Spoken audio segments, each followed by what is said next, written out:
দেশ জুড়ে আলোচনায় শরীফ ওসমান হাদী। ভক্তদের কাছে তিনি সাহসী কণ্ঠ, আবার সমালোচকদের চোখে বিতর্কিত এক চরিত্র। শুক্রবার ঢাকা ৮ আসনে নির্বাচনী প্রচারে রিকশায় বাড়ি ফেরার পথে গুলিবিদ্ধ হয়ে রাজধানীর এভারকেয়ার হাসপাতালে লাইফ সাপোর্টে রয়েছেন।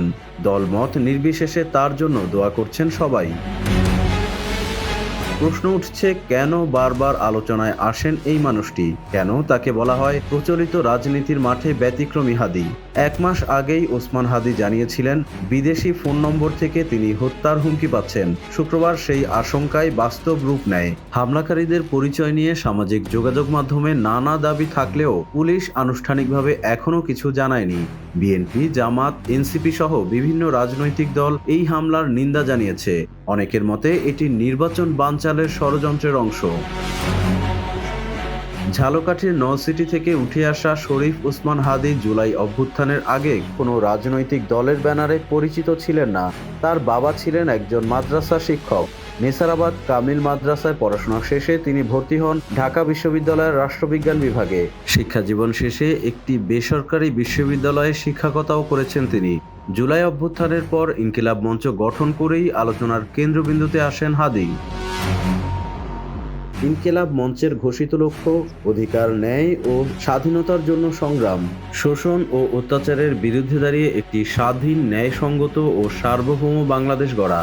ইনকিলাব মঞ্চের ব্যানারে জুলাই অভ্যুত্থানের শহীদ ও আহতদের স্বীকৃতি এবং জুলাই ঘোষণাপত্রের দাবিতে শাহবাগে একাধিক সমাবেশ করেন হাদী। অনর্গল কথা বলা আর আক্রমণাত্মক বাচনভঙ্গির কারণে অল্প সময়েই পরিচিত মুখ হয়ে ওঠেন তিনি।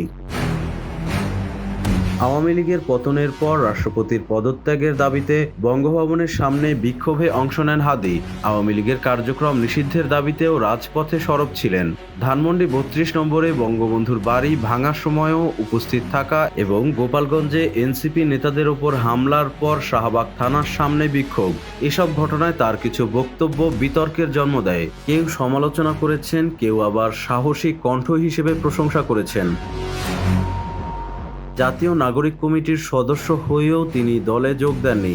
ঢাকা ৮ আসনে স্বতন্ত্র প্রার্থী হিসেবে মাঠে নামেন হাদী। বাতাসা মুড়ি নিয়ে প্রচারণা, ভ্যান নিয়ে ভোট চাওয়া, ভোররাতে ফজরের নামাজের পর মুসল্লিদের কাছে ভোট চাওয়া, প্রচলিত রাজনীতির বাইরে এক ভিন্ন চিত্র তুলে ধরেন তিনি। আওয়ামী লীগ ও ভারত বিরোধী বক্তব্যে যেমন সমর্থন কুড়িয়েছেন হাদী, তেমনি তৈরি হয়েছে প্রতিপক্ষ।